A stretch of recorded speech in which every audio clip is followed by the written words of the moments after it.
Hello friends, मैं श्रुति Rastogi arts institute में आपका हार्दिक स्वागत करती हूँ। आज हमारी क्लास है सीडीपी की। तो जैसे कि बच्चों आपको कंटिन्यू क्लास हम प्रोवाइड करा रहे हैं फ्री ऑफ कॉस्ट। सिर्फ आपको क्या करना है, सब्सक्राइब करना है और हमारे चैनल पे जुड़ना है। और हम तैयारी करवा रहे हैं आपकी सीटेट की। तो सीटेट में यहाँ पर हमारा विषय है इस समय बाल विकास एवं शिक्षा मनोविज्ञान का, जिसमें हम आपको पिछली कई वीडियो प्रोवाइड करवा चुके हैं। और हमारे चैनल पर जो है हिंदी की, सीडीपी की, ईवीएस की और संस्कृत की क्लासेस चल रही हैं।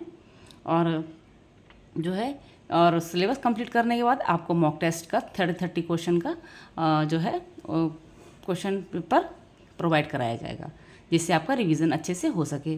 तो अब तक में हमने बाल विकास और शिक्षा मनोविज्ञान में जो जो देखा उसको हम एक नज़र में देखते हैं कि हमने आपको क्या क्या बता रखा है।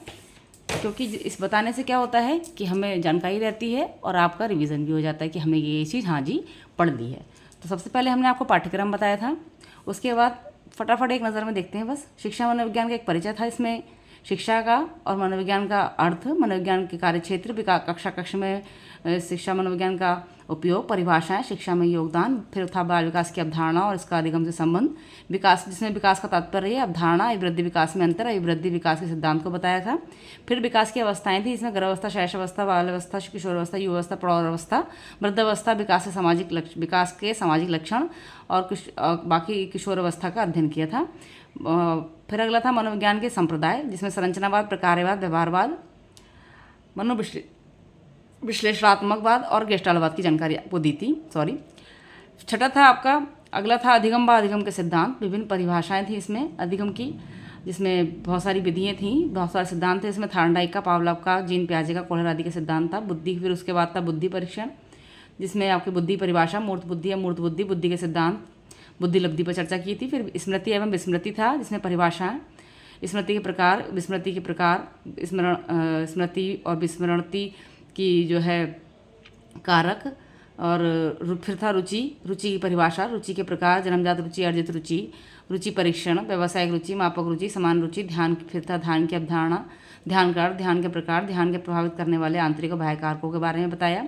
फिर अभिप्रेरणा था, अभिप्रेरणा का अर्थ प्रकार, आंतरिक अभिप्रेरणा, बाह्य अभिप्रेरणा, अभिप्रेरणा के सिद्धांत, अभिप्रेरणा के सोपान, अभिप्रेरणा के मुख्य आधार, सकारात्मक प्रकार, नकारात्मक प्रकार के बारे में बताया। फिर संवेग था, संवेग में अर्थ परिभाषा, मैकडूगल के 14 संवेगों के बारे में आपको बताया, मूल प्रवृत्तियों के बारे में। फिर महत्व, विशेषताएं संवेग की, प्रोजेक्ट विधि, किंडरगार्टन विधि और ह्यूरिस्टिक विधि और अभिप्रेरणों के प्रकार का भी इसी में हमने वर्णन किया था। फिर अधिगम का मूल्यांकन था, इसमें आपका अर्थ था व्यापक मूल्यांकन के पक्ष, मूल्यांकन की विधियाँ थी इसमें, निरीक्षण विधि, प्रश्नावली विधि, साक्षात्कार विधि, जांच सूची विधि और विवरण विधि थी। फिर मूल्यांकन के प्रकार थे, इसमें परिमाणात्मक, गुणात्मक और संरचनात्मक, आंकलित, योगात्मक प्रकार थे। फिर आपका था इसमें ही संरचित, अमानकीकृत साक्षात्कार के बारे में चर्चा थी। साक्षात्कार के सोपान थे, उत्तम परीक्षण था, प्रश्न पत्र निर्माण की प्रक्रिया थी, सतत मूल्यांकन की प्रक्रिया थी। ठीक है।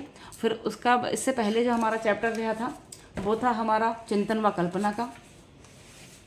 चिंतन व कल्पना में जो हमने देखा था बच्चों, तो चिंतन व कल्पना में था हमारा अर्थ, विशेषताएं, चिंतन के प्रकार, प्रत्यक्ष प्रकार, स्थूल चिंतन, अमूर्त चिंतन, सूक्ष्म चिंतन, कलात्मक, सृजनात्मक, संरचनात्मक, तार्किक चिंतन, चिंतन की बौद्धिक प्रक्रिया, संज्ञान, स्मृति, अभिसारी चिंतन, अपसारी चिंतन और चिंतन के स्रोत, कल्पना का अर्थ और परिभाषा आदि के बारे में आपको बताया था। ठीक है। फिर आज का हमारा जो चैप्टर है वो है बालकों की पहचान। इसमें हम लोग देखेंगे विशिष्ट बालक, समस्यात्मक बालक, पिछड़े बालक, प्रतिभाशाली बालक आदि का अध्ययन करेंगे। तो चलिए शुरू करते हैं। जो बच्चे हमारे चैनल में पहली बार आए हैं चैनल को लाइक करें, शेयर करें और सब्सक्राइब ज़रूर कर लें, इससे आगे आने वाली वीडियो आप तक सरलता से पहुंच जाएं। ठीक है। और आपको सिर्फ 2 ही काम करने हैं, वीडियो को रोज़ देखना है, डेली देखना है, स्किप नहीं करना है, क्लास डेली लेनी है और अपने नोट्स बनाते हुए चलना है। चलिए शुरू करते हैं बिना देर करे। विशिष्ट बालक। विशिष्ट बालक कैसे बालक होते हैं? ऐसे बालक जो मानसिक, शारीरिक, सामाजिक और संवेगात्मक आदि विशेषताओं में औसत से विशिष्ट हों, विशिष्ट बालकों की श्रेणी में आते हैं। विशिष्ट बालकों को निम्न वर्गों में बांटा जा सकता है। देखिए विशिष्ट बालक, यहाँ पे ग्राफ बना हुआ है। प्रतिभाशाली बालक, सृजनशील बालक, पिछड़े बालक, वंचित बालक, मंदबुद्धि बालक, समस्यात्मक बालक और बाल अपराधी, ये सारे ही आपके विशिष्ट बालकों के अंतर्गत आते हैं। अब इसका धीरे धीरे विस्तार से अध्ययन देखते हैं। सबसे पहले आता है प्रतिभाशाली बालक। ऐसे बालक जिनकी बौद्धिक क्षमताएं सामान्य बालकों की अपेक्षा अधिक होती हैं, वे प्रतिभाशाली बालकों के अंतर्गत आते हैं। देखिए यहाँ पर विशिष्ट जो बालक हैं वो आपके 1, 2, 3, 4, 5, 6, 7 प्रकार के बताए हैं। ध्यान रखिएगा कि विशिष्ट बालकों में आपके वह सभी बालक आते हैं जो समान बालकों से भिन्न होते हैं। ठीक है, इसमें प्रतिभाशाली भी हैं, पिछड़े भी हैं, मंदबुद्धि भी हैं, समस्यात्मक भी हैं, अपराधी भी हैं, वंचित भी हैं, सृजनशील भी हैं। ठीक है ना, समान बालकों से भिन्न हैं, वो किसी भी तरीके से भिन्न हो। तो प्रतिभाशाली बालक देखते हैं। प्रतिभाशाली बालक ऐसे बालक जिनकी बौद्धिक क्षमताएं सामान्य बालकों की अपेक्षा अधिक होती हैं, वे प्रतिभाशाली बालक कहलाते हैं। इनकी विशेषताएं क्या होती हैं? इनका विशाल शब्दकोश होता है, ये मानसिक प्रक्रिया में तीव्र होते हैं, ज़्यादा सोचते हैं, मौलिक चिंतन क्षमता इसमें अधिक होती है, समान ज्ञान की श्रेष्ठ होता है, कोई पाठ आसानी से सीख लेते हैं, अत्यंत जिज्ञासु होते हैं और उच्च बुद्धिलब्धि के होते हैं, अच्छी बुद्धिलब्धि के। सृजनात्मकता के परीक्षण, सृजनात्मक परीक्षण में इसमें चित्रपूर्ति परीक्षण, प्रोडक्ट इम्प्रूवमेंट स्टॉक, वृत्त परीक्षण, वृत्त में चित्र बनाए जाते हैं, फिर टीन के डिब्बे वाले परीक्षण होते हैं। फिर अगला आपका आ जाता है पिछड़ा बालक। पिछड़े बालकों की श्रेणी में देखिए कैसे बालक आते हैं। पिछड़े बालक ऐसे बालक जो अपनी आयु वर्ग के अन्य छात्रों की अपेक्षा बहुत कम शैक्षिक उपलब्धि प्राप्त करते हैं, पिछड़े बालक के अंतर्गत आते हैं। इनका परीक्षण कैसे करा जाता है? सामूहिक परीक्षण, उपलब्धि परीक्षण और व्यक्तिगत बुद्धि परीक्षण से पिछड़े बालकों की जो है परीक्षण करते हैं। इनकी विशेषताएं क्या होती हैं? ये इनकी सीखने की गति धीमी होती है, जीवन में निराशा का अनुभव होता है, कम शैक्षिक उपलब्धि होती है और असमयोजित व्यवहार होता है। फिर आ जाते हैं आपके मंदबुद्धि बालक। ऐसे बालक जिनकी मानसिक क्षमताएं कम विकसित हो पाती हैं, वे मंदबुद्धि बालक होते हैं, देर से समझते हैं ये। फिर आते हैं समस्यात्मक बालक। ऐसे बालक जिनके व्यवहार में कोई ऐसी असामान्य बात होती है, इस कारण वे समस्या उत्पन्न करते हैं, वे समस्यात्मक बालक कहलाते हैं, जैसे चोरी करना, झूठ बोलना इत्यादि। समस्यात्मक बालक जो होते हैं वे कई प्रकार के होते हैं।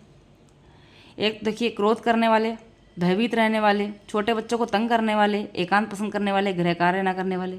अब देखिए, समस्यात्मक बालक जरूरी नहीं है झूठ बोलना और चोरी करना ही समस्या के वाले बालकों के अंतर्गत यही दो समस्याएं आती हों। आपके जो ज़्यादा क्रोध करते हैं, गुस्सा करते हैं, लड़ते हैं, वह भी आ जाते हैं, भयभीत रहते हैं, डरे से रहते हैं, बोल नहीं पाते, वह भी समस्यात्मक बालक होते हैं। छोटे बच्चों को तंग करने वाले, अक्सर देखा है जो बच्चे क्लास में ज़रा थोड़ा सा ज़बर होते हैं, वे बच्चों को दबाने की कोशिश करते हैं। ठीक है, वह बच्चे भी आपके समस्यात्मक बालकों के अंतर्गत आते हैं। एकांत पसंद करने वाले, गौर गृह कार्य न करने वाले भी बच्चे समस्यात्मक बालकों के अंतर्गत आते हैं। अब देखिए, ये आ गए आपके समस्यात्मक बालकों की तरफ। और आगे देखते हैं, आगे जो होते हैं आपके वंचित बालक यहाँ पर दिखाए हैं। वंचित बालक इसमें डिटेल नहीं है। वंचित बालक ऐसे बालक होते हैं जिनकी पढ़ाई बीच में छूट जाती है या किसी तरीके से वे वंचित रह जाते हैं शिक्षा से, और बाद में वो शिक्षा में अपना जो प्रवेश करते हैं तो वो अन्य बालकों से पिछड़े होते हैं, तो वह भी वंचित बालकों जो है विशिष्ट बालकों की श्रेणी में आ जाते हैं। ठीक है, या फिर किसी सुविधा का उनके पास ना होना वंचित बालकों की श्रेणी में आ जाता है। सृजनशील बालक वैसे होते हैं जो कुछ ना कुछ करते ही रहते हैं, लगातार अपनी प्रतिक्रिया में लगे रहते हैं, वह सृजनशील बालकों की श्रेणी में आते हैं। प्रतिभाशाली बालक और सृजनशील बालक एक प्रकार से अधिक क्षमता वाले बच्चे होते हैं। फिर उसके बाद पिछड़े बालक आ जाते हैं, फिर वंचित बालक हो जाते हैं, फिर मंदबुद्धि, समस्यात्मक, फिर बाल अपराधी आ जाते हैं। बाल अपराधी की श्रेणी में चोरी करना और झूठ बोलना आदि ये बाल अपराधी की श्रेणी में आ जाता है। ठीक है, तो यहाँ पर हमने बच्चों देखा कि बालकों की पहचान हम कैसे करते हैं। विभिन्न प्रकार के परीक्षण होते हैं, सामूहिक परीक्षण, उपलब्धि परीक्षण, व्यक्तिगत बुद्धि परीक्षण, चित्रपूर्ति परीक्षण, प्रोडक्ट इम्प्रूवमेंट टास्क द्वारा परीक्षण, वृत्त परीक्षण, चित्र बनाकर टीन के डिब्बे द्वारा परीक्षण। इन चीज़ों से हम जो है अपने बालकों की पहचान कर सकते हैं। तो आशा करते हैं आप लोगों को वीडियो समझ में आई होगी। लास्ट तक बने रहने के लिए आपका बहुत बहुत धन्यवाद। स्किप मत कीजिएगा, लास्ट तक बने रहिए और आगे की वीडियो भी देखिएगा। आगे हम जो चैप्टर देखेंगे वह रहेगा हमारा शिक्षक सहायक सामग्री का। शिक्षक सहायक सामग्री का बालकों की शिक्षा में बहुत ही ज़्यादा महत्वपूर्ण स्थान होता है, इससे बच्चे सरलता से सीख लेते हैं। तो मिलते हैं अपनी नेक्स्ट वीडियो में नए पाठ के साथ, और चैनल को सब्सक्राइब करना ना भूलें, हमारे साथ बने रहें। Take care, bye bye.